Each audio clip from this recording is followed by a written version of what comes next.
아, 네, 안녕하세요, 여러분들.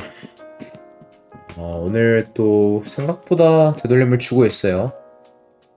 그래서 잠깐 이 고점에 대해서 한번 이야기를 해볼 건데, 그리고 추후 차트를 어떻게 보면서 매매를 해야 될지 한번 간단하게 이야기를 해보도록 하겠습니다. 이 고점 같은 경우는 세 가지 근거로 저는 봤었는데, 뭐 더 많더라고요. 보니까 피보나치도 있었고 등등 있었는데, 전 세 가지 근거로 봤었고요.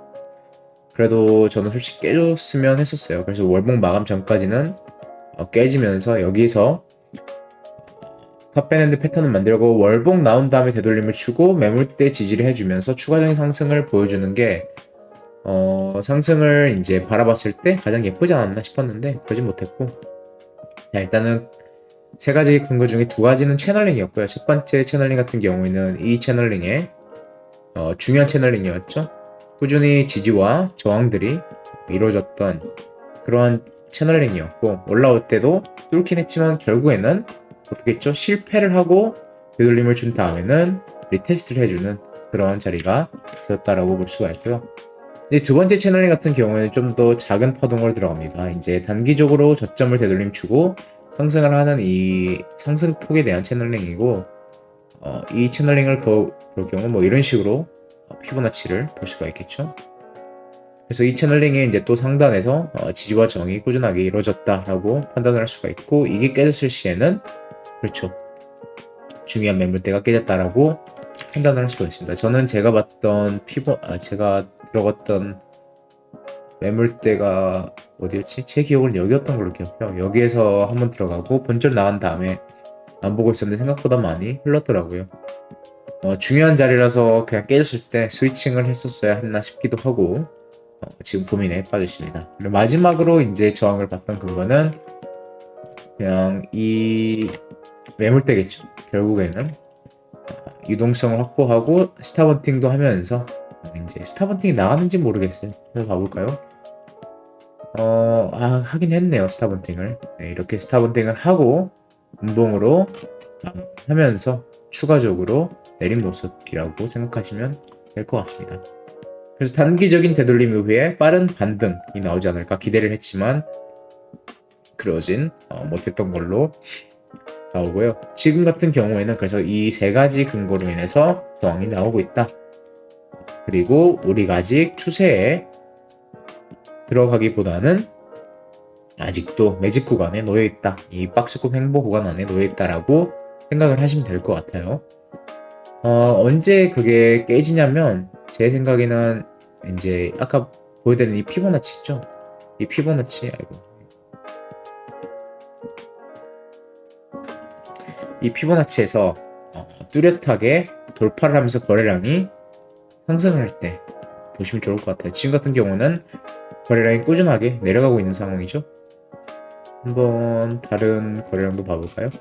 네, 꾸준히 바이낸스도 꾸준히 내려가고 있고, 그래서 추세가 나오기보다는 아직도 박스권 안에 놓여 있다라고 판단을 하시는 게 좋을 것 같고, 자, 그러면 이제 지금 봐야 될 중요한 추세 라인 같은 경우에는 여러분들도 다 보시고 계시겠지만 이 상승 추세 라인이 가장 중요하지 않을까 싶어요.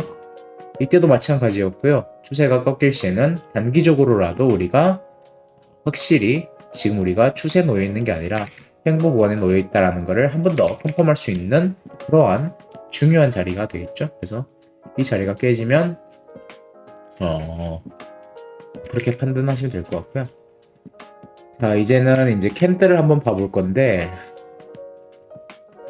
주봉 같은 경우에는 되돌림을 주고 터널링 하단 부분은 퍼뜨리면서 빠르게 올린 상황이었죠. 그래서 이때부터는 불리시하게 보고 되돌림 주더라도 롱을 봤고요. 지금 주봉 같은 경우에는 그렇게 긍정적이진 않아요. 그래서 여기서는 운봉으로 마감할 수도 있고 추가적인 되돌림도 할 수 있는 걸로 판단이 되고요. 월봉 같은 경우는 3일이 남았는데 이제 월봉 캔들의 저항 매물대 구간에서 저항이 나온 상황이라고 보면 될 것 같고요. 마감이 어떻게 될지는 모르겠지만 제 생각에는 도지까지는 안 내려갈 것 같고 애매하게 마감을 해줄 것 같아요. 최대한 애매하게. 그 다음에 추세가 나오더라도 나올 것 같고, 지금 일단은 보시면 주봉으로 볼 경우 우리가 이렇게 여기를 저점으로 봤을 때 하나의 채널링이 완성이 되었다라고 볼 수가 있어요. 그래서 이제 피보나치를 채널링이 이렇게 찍는 거죠. 일봉으로 가보면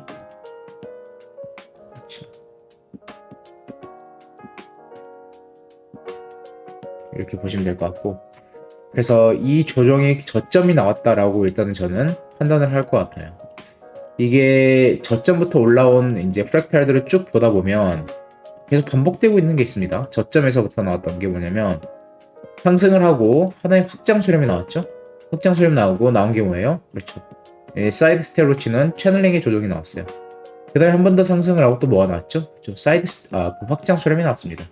그리고 한 번 더 추세가 터트리고 나서는 어떤 게 나왔죠? 그렇죠. 지금 한 번 더 채널링으로 조정 파동이 나오고 있는 상황이에요. 그래서 이것 또한 추가적인 상승을 위해 매집을 하는 구간이라고 판단이 될 것 같고, 다만 여기서 중요한 것은 만약에 이 채널링을 위로 뚫었는데 그리고 고점 갱신을 했는데 빠르게 내릴 시에 이때는 좀 조심을 해야 될 것 같아요. 이때는 되돌림 값이 꽤나 깊거든요. 지금까지는 이 폭에 대한 되돌림, 그리고 이 폭에 대한 되돌림, 그리고 이 폭에 대한 이거는 여기서부터는 이 폭에 대한 되돌림, 그리고 이 폭에 대한 되돌림이었다면 여기서 나온 되돌림은 최저점부터 최고점까지 이 폭에 대한 되돌림이 나올 거기 때문에 되돌림의 깊이가 생각보다 높을 수도 있다 라고 판단을 하게 될 것 같고, 그랬을 경우에 리테스트 구간은 바로 이 채널링의 상단이게 되겠죠. 여기가 깨지면 이 저점도 깨러 가거나 이 저점까지 만나러 갈 수 있다라고 생각을 하는 게 좋을 것 같고요. 예시로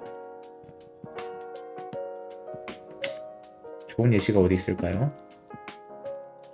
지금 딱히 눈에 보이는 건 없는데 뭐 이런 경우죠. 이런 경우로 매물대 하단까지 결국에는 한 번 더 터치를 하고 털고 올라갈 수 있다. 그래서 이 깊이 되돌림이 폭이 다를 수 있다라고 생각을 합니다. 그래서 그때는 한번 잘 생각을 하시면서 매매를 하시는 게 좋을 것 같고, 이 고점 같은 경우에는 제가 꾸준히 여러분들에게 알려드린 이 채널링의 상단 부분이 되지 않을까 일단은 생각을 하고 있습니다. 자, 테더 같은 경우는, 테더 도미넌스 같은 경우에는 지금 왕관 패턴을 만들고 상승을 하고 있는 상황이죠. 일단은 웨지 형태에서 하단으로 이탈을 하면서 추가적인 확장 파동을 준 격이고, 여기서 하나의 파동이 완성되었다라고 보시면 될 것 같고, 지금 나온 것은 여기서 수렴이 나올 수도 있을 것 같고, 확장으로 왕관 패턴 이후 이런 식으로 나올 수도 있을 것 같다고 생각을 해요. 수렴이 나올 경우 이런 식으로 이어지고 다시 한 번 더 하방으로 가게 될 것이며, 그때는 이 매물대를 봐야겠죠.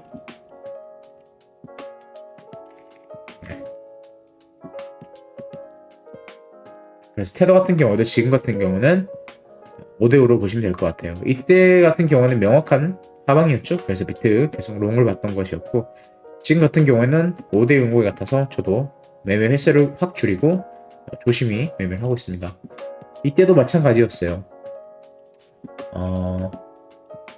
이게 한 파동 되돌림 주고 여기에서 조정 파동이 끝나고 이거에 대한 반등 파동이라고 생각을 해서 저는 어디에서 되돌림 저항을 보셨냐면 여기까지는 저항을 보자라고 말씀드렸었거든요. 0.5부터 61890까지 이 구간에서는 저항이 나올 수 있다고 꾸준히 말씀드렸고, 실제로 저도 그렇게 매매를 했었고요. 근데 이게 깨지는 순간, 618 구간이 깨지는 순간 추가적인 상승이 일어날 수 있다라고 봤었고, 여기서도 마찬가지였죠. 시간봉으로 짧게 들어가도 마찬가지예요. 이것도 조정 파동이었고요. 이거에 대한 확장값도 0.5에서 618 구간 저항을 봤었고요. 그래서 여기서부터 여기까지 봤었던 거였고, 실제로 저도 여기에서 또 숏 위주로 매매를 하면서 수익을 봤었는데, 되돌림 값을 정확히 주고 갔던 것 같아요. 이때는 피보나치를 저희가 어떻게 봤냐면 이 고점으로 봤어요. 이게 불규칙으로 이 카운팅이 됐기 때문에 이게 확장 파동이었죠. 불규칙으로 봤기 때문에 고점을 여기로 본 거예요. 그래서 피보나치를 고점을 여기로 찍을 시에 우리가 되돌림 피보나치가 이걸 치울게요.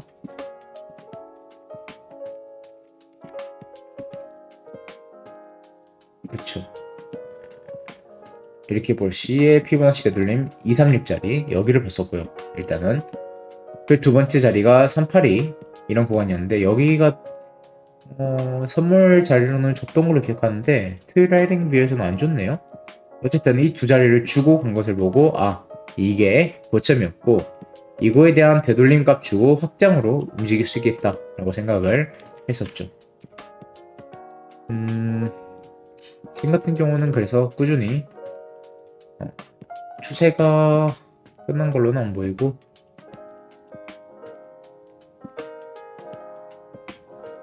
지금 인터넷이 좀 안 좋아가지고 멈췄네요.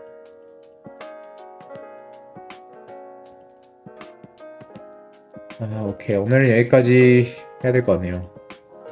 트레이딩 뷰가 먹통이라서 됐다. 자, 그리고 비트 도미넌스 같은 경우에는 중요한 저항 구간이죠. 이 중요한 저항 구간을 뚫고 지금 한번 리테스트 하는 자리로 보여요. 그래서 여기에서 리테스트를 하면서 이런 식으로 흔들다가 다시 한 번 더 쏠 경우 비트의 마지막 고점을 갱신하는 자리가 되지 않을까 싶고요. 그래서 이것도 중요하게 보시면 좋을 것 같고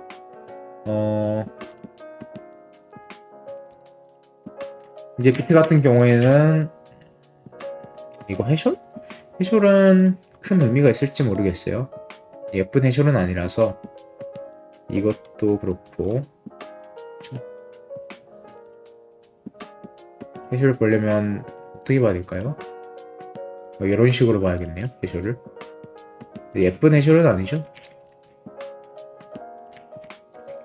네, 왜냐면 이 매물대 안에서 노는 게 아니기 때문에 이거의 2배 값 정도 좋네요. 보통 해셜이었다라고 치면 이제 여기서 저항이 나오고 확장 주고 여기서 눌리고 한 번 더 여기서 저항 주고 스탑은 띵한 다음에 눌리는, 그리고 여기서 거래량이 터지면서 하방으로 가주는, 그래서 이런 매물대까지 가주면 이게 이제 해쇼의 정석이 되는 건데 해쇼이 아니라고는 또 이제 말할 수가 없겠죠. 여기서 만약에 뚫으면서 거래량이 터지면 이런 식으로 2배 값까지 주면서 이 매물대까지 하단까지 보는 거거든요. 이게 이제 해쇼의 정석이죠. 이거에 대한 이제 2배 값. 워낙 예쁘게 그릴 수 있는데 한번 좀 지켜봐야 될 것 같고, 왜냐면 왜 이거를 이제 이 해셜이 예쁘진 않지만 그래도 안 버리는 근거는 어차피 여기가 깨지면 이 추세 라인이 깨질 가능성이 굉장히 높아요. 그쵸? 어차피 깨질 가능성이 높기 때문에 그럴 시에는 여기서 폭락이 나와도 전혀 이상하지 않다. 그렇기 때문에 해셜과 겹쳐서 봐도 나쁘지 않을 것 같다라는 생각에 그냥 일단은 열어두는 것이고, 그거 말고는 뭐 딱히 없네요. 제가 봤던 중요한 매물대는 일단 깨진 상황이라서 네, 오케이. 오늘은 일단 여기까지 간단히 찍으면 될 것 같고 다음에 또 중요한 게 보이면 공유를 해드리도록 하겠습니다. 요즘 제가 병원도 많이 다니고 해서 이제 차트를 볼 시간이 좀 여유가 없는데 이제 다시 추세가 나오기 전에 다시 한 번 더 열심히 보면서 관점도 나가고 매매도 할 계획이고요.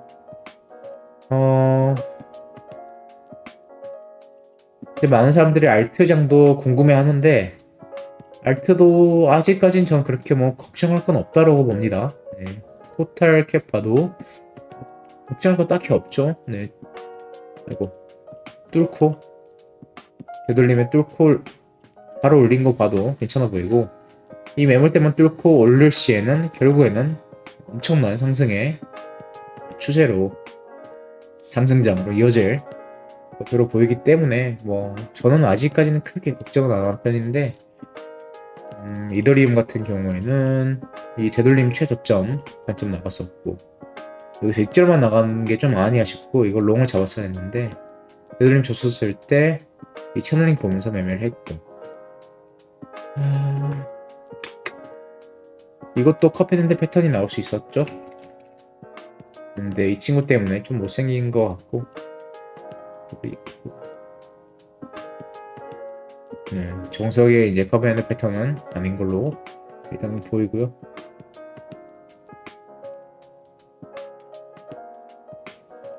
네, 일단은 뭐 월봉 마감까지는 무난히 지켜봐야 될 것 같습니다. 너무 큰 포지션에 들어가기보다는 좀 지켜보고 마감을 보고 매매도 늦지 않을 것 같고요. 일단은 롱 관점으로서는 긍정적이진 않지만 아직까지는 롱 관점을 버리진 않은 상황이에요. 월봉 마감 전까지 상승을 해주고 마감은 되돌림 주고 매물대에서 지지를 받고 추가적인 상승을 주는 게 일단 상승장으로 이어지는 가장 예쁜 프랙탈이 될 것 같아서 일단 조금 더 한번 기대를 해보고 기다리도록 하겠습니다. 네, 오케이. 오늘 여기까지 하고요. 다음에 또 뵙도록 하겠습니다. 감사합니다.